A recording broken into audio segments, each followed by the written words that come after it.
Hello guys, welcome back to my channel Swati's Corner.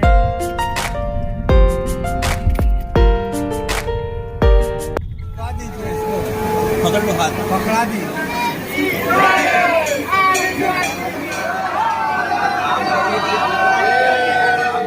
कैसे लग रहा है? गुड। ओहो, जय कर दो भैया, जय कर दो।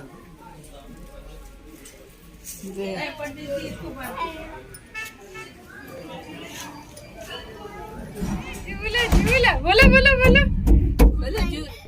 हेलो फ्रेंड्स, जैसे कि आप सभी जानते हैं नवरात्रि आने वाली है, तो आप सभी को पहले से ही नवरात्रि की बहुत बहुत शुभकामनाएं। 2 अप्रैल से 11 अप्रैल तक आने वाली नवरात्रि के लिए। और जो लोग भी इस दौरान विंध्याचल जाने का प्लान बनाना चाहते हैं उनके लिए ये वीडियो है। तो चलिए स्टार्ट करते हैं अपना वीडियो। तो कुछ लोग मुझसे पूछ रहे थे लखनऊ टू विंध्याचल कैसे जाएं। तो लखनऊ से विंध्याचल जाने के लिए आप कार से जा सकते हैं, ट्रेन से जा सकते हैं, बसेस भी हैं। बट हम लोग कार से गए थे और पहले हम लोग बनारस गए थे। बट आप अगर वहाँ का रूट लेंगे इलाहाबाद का तो आपको ज़्यादा शॉर्ट पड़ेगा, है ना। अराउंड 284 किलोमीटर्स है। मैं पहले वाराणसी गई थी और वाराणसी से फिर मैं विंध्याचल गई थी। तो वाराणसी से विंध्याचल का जो डिस्टेंस है वो 64 किलोमीटर्स है। तो 64 किलोमीटर्स अराउंड आप 2-2.5 घंटे में कवर कर सकते हैं। तो ये देखिए रास्ते में पड़ता है गंगा जी और ये पुल दोनों तरफ से आप देख पा रहे हैं। तो इसी के किनारे विंध्याचल धाम जो है वो स्थित है। तो विंध्याचल के बारे में जो लोग नहीं जानते उनको बता दूं मैं कि ये मिर्ज़ापुर डिस्ट्रिक्ट में पड़ता है, यूपी के। और बहुत मान्यता है यहाँ की। विंध्याचल जो है उसमें जो माता जी हैं उनका जो वर्णन है वो मार्कंडेय पुराण के जो दुर्गा सप्तशती जो लोग पढ़ते हैं उनको पता होगा कि दुर्गा सप्तशती में जो महिषासुर मर्दिनी है ना, उनका जो वर्णन किया गया है वही माता जी यहाँ पे स्थापित हैं। और ये देखिए हम लोग अब विंध्याचल बस पहुँचने ही वाले हैं थोड़ी देर में। ये देखिए साइन बोर्ड पे रोक दिया है और ये देखिए छोटू भैया भी सो चुके हैं चलते चलते। हालांकि ज़्यादा बड़ा रूट नहीं है, आप आराम से पहुंच सकते हैं। रोड्स वगैरह बहुत अच्छी बनी हुई हैं जैसा मैं आपको दिखा ही रही हूँ, ठीक है। तो यहाँ जाने में आपको कोई भी प्रॉब्लम नहीं होने वाली है। तो ये जो माता जी का मंदिर है इनको लक्ष्मी का भी स्वरूप माना जाता है। कहते हैं जो लोग यहाँ आते हैं उन्हें त्रिकोण परिक्रमा करनी पड़ती है। त्रिकोण परिक्रमा में 3 देवियों के दर्शन की मान्यता है। पहला विंध्याचल माता का मंदिर, दूसरा काली खोह और तीसरा अष्टभुजी माता का मंदिर।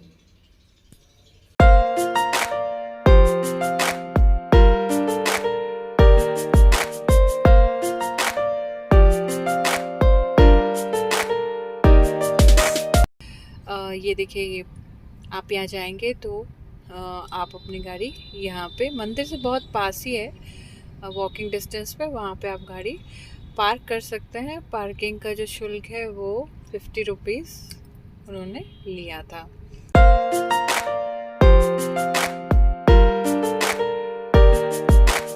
अब ये रास्ते का हाल आप देखिए यहाँ इस जगह से ना, इस मोड़ से बहुत ही पास है। आप ये समझिए कि 400-500 मीटर की दूरी पर यहाँ से है। वो जो सामने आप मंदिर का द्वार देख रहे हैं, तो एक द्वार ये है और फिर जब हम लोग अंदर जाएंगे तो वहाँ से आपको दूसरा द्वार भी दिखाई देगा। ये देखिए मैंने क्लोजअप में लिया है, ये द्वार है। और ये देखिए ये वो डिज़ाइन है जो विंध्याचल कॉरिडोर का प्रस्तावित है। तो बाद में जाके मंदिर का ऐसा डिज़ाइन हो जाएगा। और ये है इसका पहला दरवाज़ा। और जो साइड से आपको सीढ़ियाँ दिख रही हैं ना, वहाँ से अंदर जाके आप झांकी दर्शन भी कर सकते हैं। और ये देखिए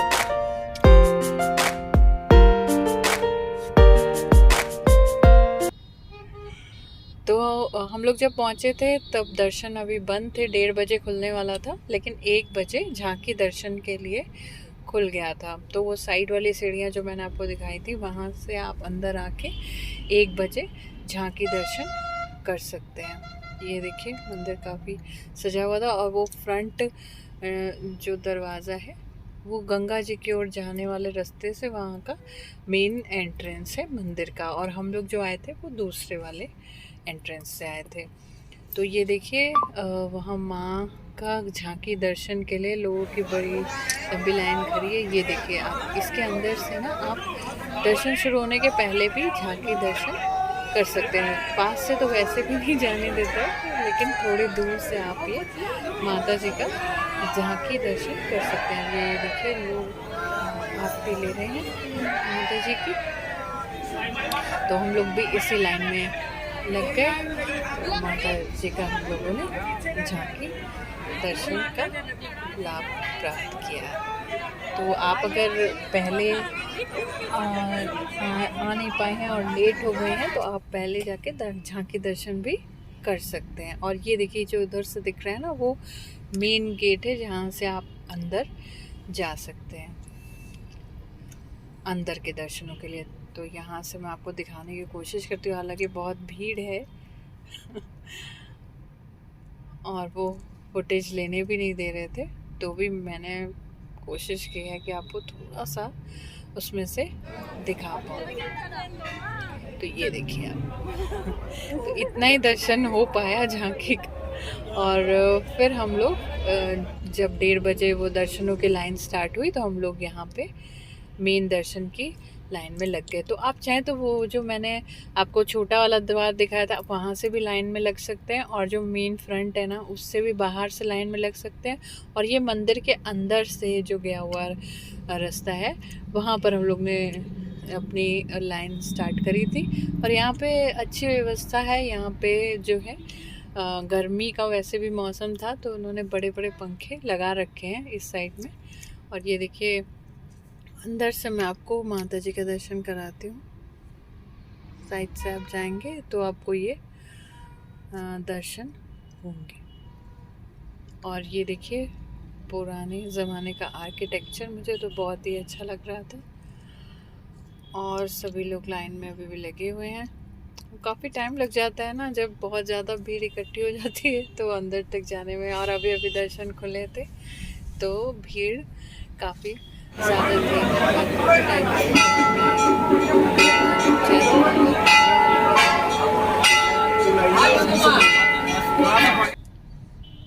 और ये देखिए मैं आपको दिखाती हूँ परिसर अभी जिस हालत में है। और वो जहाँ पंखा लगा है ना, वहाँ से मेन एंट्रेंस है विंध्याचल का। तो ये देखिए हम लोग घूम गए हैं अंदर के लिए, और सामने सब बच्चे घंटी वगैरह चला रहे हैं, माँ का जयकारा हो रहा है।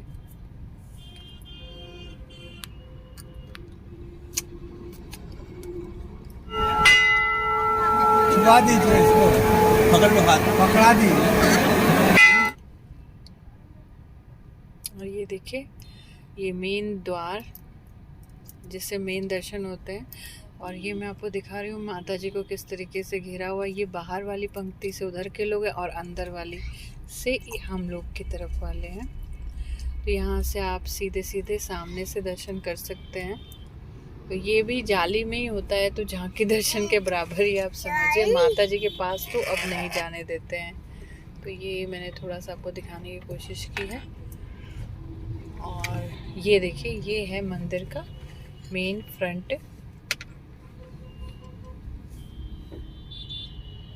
जहाँ से आप एंट्री कर सकते हैं। तो चलिए अब अपना रुख करते हैं गंगा के किनारे की ओर। और ये देखिए अभी यहाँ निर्माण कार्य चल रहा है। देखिए टूटे हुए घर। और चलते चलते कुछ बातें आपके साथ शेयर करना चाहती हूँ। ये जो शक्तिपीठ है ना, यूजुअली क्या होता है, जो शक्तिपीठ होते हैं वहाँ पे सती के जो शरीर के टुकड़े होते हैं, जहाँ जहाँ गिरे थे वहाँ शक्तिपीठ है। पर ये ऐसा पहला शक्तिपीठ है जहाँ पर कोई माता जी का कोई टुकड़े नहीं गिरे थे, बल्कि उन्होंने जन्म के उपरांत यहाँ रहने के लिए इस स्थान को चुना था, जो कि माँ गंगा के नज़दीक है। और मिर्ज़ापुर का जो पुराना नाम है वो पहले मिर्ज़ापुर विंध्याचल ही था। और यहाँ जो ऋषि आए थे सबसे पहले वो अगस्त्य ऋषि यहाँ पे आए थे। और यहीं पे वो माता जी और महिषासुर का जो युद्ध हुआ था वो इसी स्थल पे हुआ था। ये देखिए पूरा मैं आपको गंगा का व्यू दे रही हूँ यहाँ से। आप चाहें तो यहाँ पे बोटिंग का भी लुत्फ़ उठा सकते हैं। बहुत ही अच्छी हवा चल रही थी जब हम लोग वहाँ पे गए थे। देखे देखे देखे अच्छे गुड्डू कैसे लग रहा है, गुड। ओहो बाय बाय। तो फ्रेंड्स चलते चलते कुछ और फैक्ट्स भी आपके साथ शेयर करती हूँ। ईस्टर्न यूपी और बिहार के लोग इन्हें अपनी कुल देवी के रूप में मानते हैं। तो कोई शादी ब्याह हो, मुंडन हो, श्राद्ध हो, तो वो सारे कराने के लिए भी यहाँ लोग अक्सर आया करते हैं। गंगा के किनारे दो बसे हुए शहर इलाहाबाद और वाराणसी पास होने के कारण अक्सर लोग यहाँ आते जाते रहते हैं। तो वाराणसी से दूरी 64 to 70 किलोमीटर्स मान के चलिए, और इलाहाबाद से 85 किलोमीटर्स पड़ता है ये। तो ये जानकर आपको हैरानी होगी कि जो इंडियन स्टैंडर्ड टाइम है उसकी जो लाइन है, जो टाइम जोन पूरे इंडिया का डिसाइड करती है, वो माता जी की मूर्ति से होकर गुज़रती है। और श्री राम जी के समय पे वनवास के समय वो भी यहाँ पर माता सीता के साथ आए थे। तो उन्होंने भी यहाँ पे कुछ समय बिताया, इसीलिए सीतामढ़ी नाम की एक जगह भी काफ़ी करीब है, अराउंड 40-42 किलोमीटर्स है। अब जो त्रिकोण परिक्रमा है उसको पूरी करने के लिए हम लोग फिर आगे को बढ़े काली खोह की तरफ। ये लगभग 6 किलोमीटर टेम्पल से है, और बाहर निकलेंगे तो बहुत ही करीब पड़ जाएगा। ये देखिए हम लोग पहुंच गए हैं। यहाँ पर पहुंच के आपको 25 रुपीज़ का एक पार्किंग शुल्क छोटा सा देना पड़ेगा।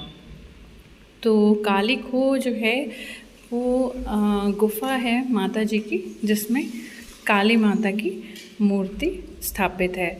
तो त्रिकोण परिक्रमा में ऐसा कहते हैं कि लक्ष्मी जी विंध्याचल वाली और काली खोह में काली जी और सरस्वती का रूप मानते हैं अष्टभुजी माता को, ठीक है। तो ये तीनों का यहाँ पे आप एक साथ दर्शन करके जाते हैं, तो इसी को त्रिकोण परिक्रमा कहते हैं। तो ये देखिए माँ काली गुफा की ओर जाने का ये रास्ता, बहुत ज़्यादा समय नहीं लगेगा आपको। आप तकरीबन 15-20 मिनट का रास्ता ही है मंदिर से, तो आप 15-20 मिनट में यहाँ पे पहुँच जाएंगे। तो ये देखिए ये द्वार है माँ काली गुफा का। यहाँ आके मैंने देखा ना, तीनों मंदिरों में बहुत ही छोटे छोटे दरवाजे बने हैं तो थोड़ा सा संभल के एंट्री करनी पड़ती है। तो ये देखिए यहाँ से हम लोग एंट्री करेंगे गुफा में, और मेन माता जी का जहाँ पे मूर्ति रखी हुई है वो मैं आपको दिखाती हूँ। जाते ही ये देखिए ये मूर्ति स्थापित है, और इसके अंदर जो है वो काली माता जी हैं। तो उनका आशीर्वाद लेने में भक्तगण विंध्याचल मंदिर के दर्शनों के बाद यहाँ पर पहुँचते हैं। यही से ना खाली घुसना रहता था ये सब। ये देखिए दरवाज़ा उतना छोटा है, तो बिल्कुल बैठ के आपको निकलना पड़ेगा। अगर लंबाई थोड़ी सी ज़्यादा है तो बिल्कुल चोट लगने के बहुत चांसेस हैं।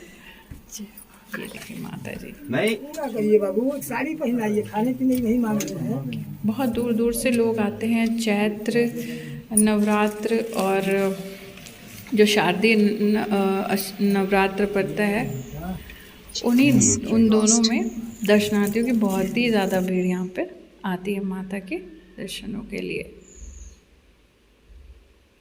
तो हम लोग ने भी उनके आगे माथा टेका। और ये देखिए यहाँ पर जो है बहुत चुनरी लेकर, चुनरी बांध कर मन्नत मांगने की भी प्रथा है। तो ये देखिए ढेरों ढेर मन्नत के जो चुनरियाँ हैं वो बंधी हुई हैं, और ऐसी मान्यता है कि यहाँ मन्नत मांगने से पूरी होती है, और जब आपकी पूरी हो जाए तो फिर इसे खोलने के लिए भी आना पड़ता है। तो ये देखिए पूरा मैं आपको दिखा रही हूँ, ढेरों ढेर मन्नतों की चुनरियाँ पड़ी हुई हैं।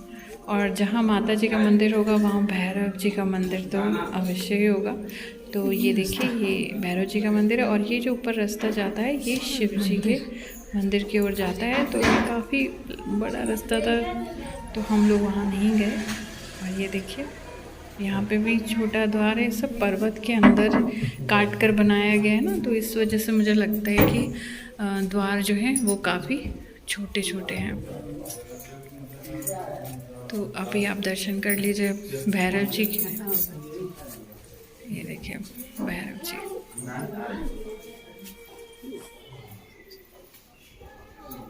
हमने भी यहाँ आकर इनका आशीर्वाद लिया। देखिए मैं पूरा क्लोजअप में आपको दिखाती हूँ। और फिर आप यहाँ पे थोड़ी देर बैठकर रेस्ट भी कर सकते हैं। ठीक है, वो पार्किंग है। और ये पूरा जो पर्वत काट करके ये गुफा बनी हुई है। अब आप चाहें तो यहाँ से अष्टभुजी के लिए डायरेक्ट जा सकते हैं।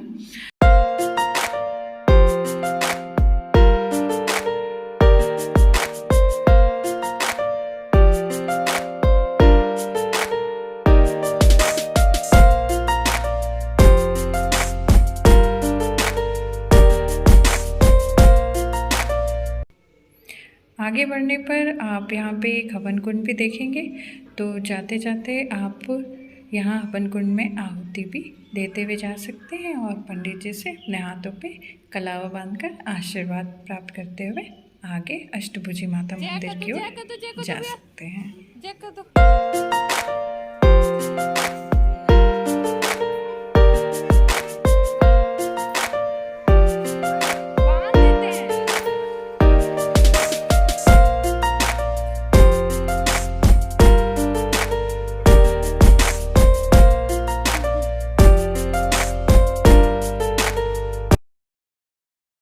अब आप सामने जो रास्ता देख रहे हैं ना, वो आगे अष्टभुजी के लिए पैदल रास्ता है, और दूसरा रास्ता है पीछे की ओर, जो कि आप कार से सीधे अष्टभुजी तक पहुंच सकते हैं, या फिर जहां आप पैदल के लिए जा रहे हैं वहीं पर ही रोपवे नया बनाया गया है।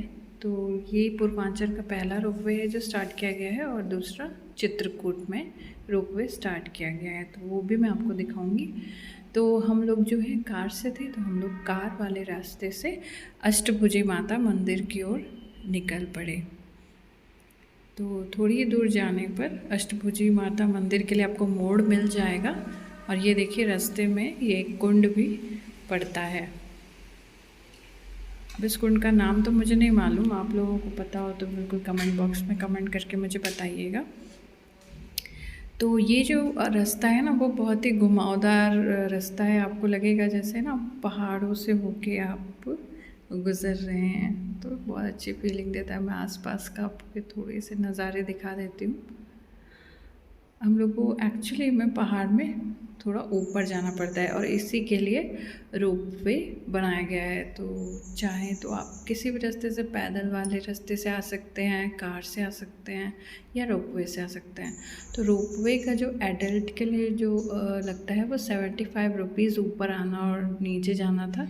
तो क्योंकि हम लोग होली के बाद गए थे तो कुछ फेस्टिवल ऑफ़र चल रहा था, इसलिए 50 रुपीज़ में ऊपर नीचे था। और ये रास्ते में एक आश्रम भी पड़ता है अष्टभुजी माता का, और ये देखिए कितना घुमावदार रास्ता है। तो इसी घुमावदार रास्ते से होते हुए हम लोग अष्टभुजी माता के मंदिर में पहुँचे। और अब देख लिए हम लोग अष्टभुजी माता के द्वार तक पहुँच चुके हैं। ठीक है, यहाँ से बहुत ज़्यादा दूर नहीं है, पास ही में मंदिर है।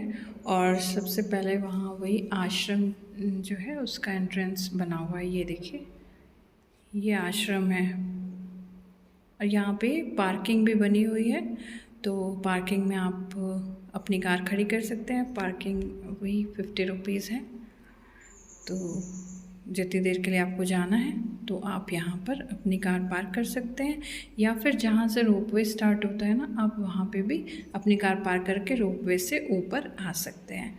तो ये देखिए चारों तरफ दुकानें दोनों तरफ रोड के बनी हुई है। तो आप चाहें तो यहाँ शॉपिंग कर सकते हैं, या फिर कुछ खा पी सकते हैं, या माता जी की मूर्ति आपको लेनी है तो वो भी ले सकते हैं। ये आगे ये एक और पार्किंग है, यहाँ पे लोग देखे खड़े होके नज़ारे का लुत्फ़ ले रहे हैं, क्योंकि ये ऊपर है ना तो इसलिए। ये देखिए एक सीढ़ी मंदिर से इधर से भी जा सकते हैं आप। मैं दिखाऊंगी नीचे से जब जाऊंगी तो कि ये किधर से आती है। ये देखिए ये पूरा वो रास्ता है, और यहाँ साइड से जो रास्ता गया है वो रोपवे की तरफ जाता है, और जो सीधा रास्ता जिससे हम लोग जा रहे हैं वो सीधे अष्टभुजी माता मंदिर की ओर जाता है।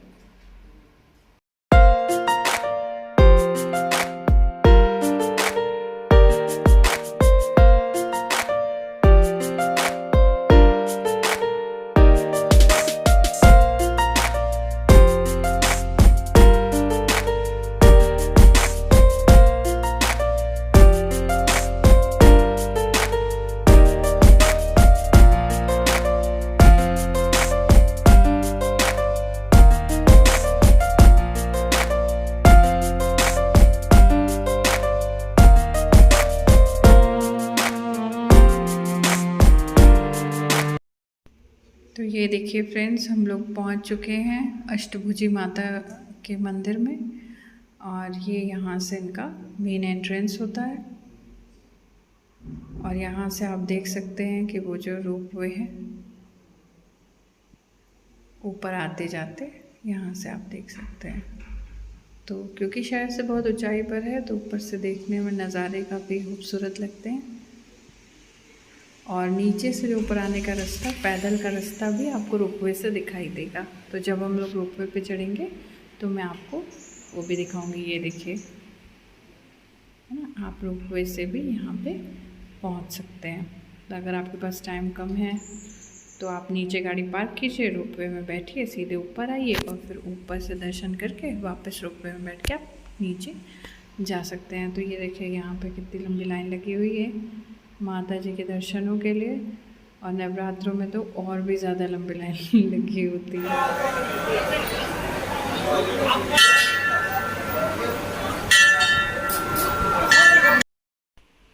तो आप अगर फूल वगैरह ऊपर से नहीं लेके आए हैं तो यहाँ पर लाइन लगाए हुए भी आपको फूल वगैरह मिल जाएंगे।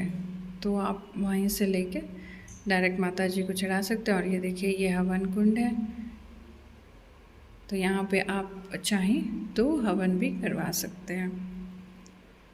और ये देखिए पंखे वगैरह लगे हुए हैं, तो गर्मी में उतना प्रॉब्लम नहीं होगा। और यहाँ पे हनुमान जी, गणेश जी और शिव जी की एक साथ मूर्ति लगी हैं। और ये देखिए आगे जाके, क्योंकि ये सब कुछ गुफा में बना था ना, तो इसीलिए इनके द्वार बड़े छोटे छोटे से बने हुए हैं। तो इसमें एंट्री बहुत संभाल के ही लेनी पड़ती है। हमारे पास तो छोटा बेबी भी है, संभाल के ही करना पड़ता है।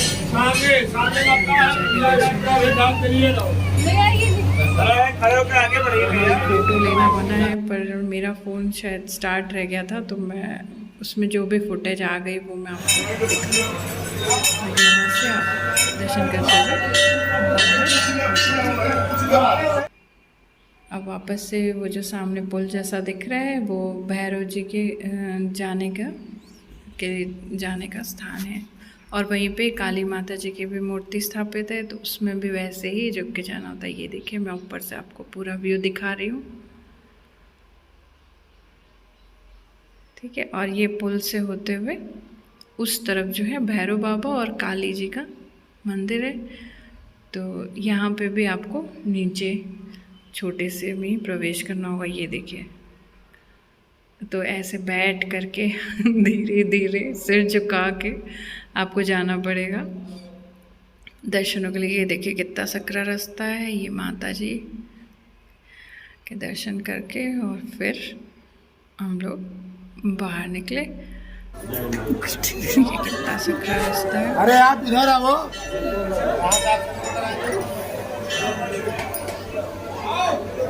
जय भवानी भंडार पूरा झुक के ही आपको जाना पड़ेगा, तो अगर आप पैरों में दिक्कत है तो फिर आप नहीं जा पाएंगे इसमें। और ये देखिए सब लोग जा रहे हैं भैरव बाबा के दर्शनों के लिए। तो मैं आपको दिखा देती हूँ, ये सामने भैरव बाबा का, और पीछे की तरफ ये पूरा व्यू देखिए। और ये जो मैं ऊपर से आपको दिखा रही थी ना कि सीढ़ी से लोग बाग ऊपर आ रहे थे, तो ये वो रास्ता है। तो आप चाहें तो उधर से भी नीचे उतर सकते हैं। तो आप पीछे से फिर उसकी एंट्री लेंगे, पर मैं यही कहूँगी कि प्रेफरेबल यही है कि आप उधर जो मेन रास्ता है ना उससे आएँ, तो वो सीधा भी है और थोड़ा छोटा भी है। ये देखिए थोड़ी ही दूर पर वही ऊपर ये रोपवे बना हुआ है। तो ये पूर्वांचल का फर्स्ट रोपवे है, तो आप चाहें तो इस पे भी सैर का मज़ा ले सकते हैं। हम लोगों को तो बहुत ही मज़ा आया। हालांकि राइड बहुत ही छोटी सी है, 5 मिनट भी नहीं लगते हैं बिल्कुल नीचे उतरने में। त्योहारों के टाइम पे यहाँ ज़्यादा भीड़ रहती है, तो टिकट लेने में थोड़ी असुविधा हो सकती है। और ये देखिए हम लोग आ चुके हैं रोपवे में।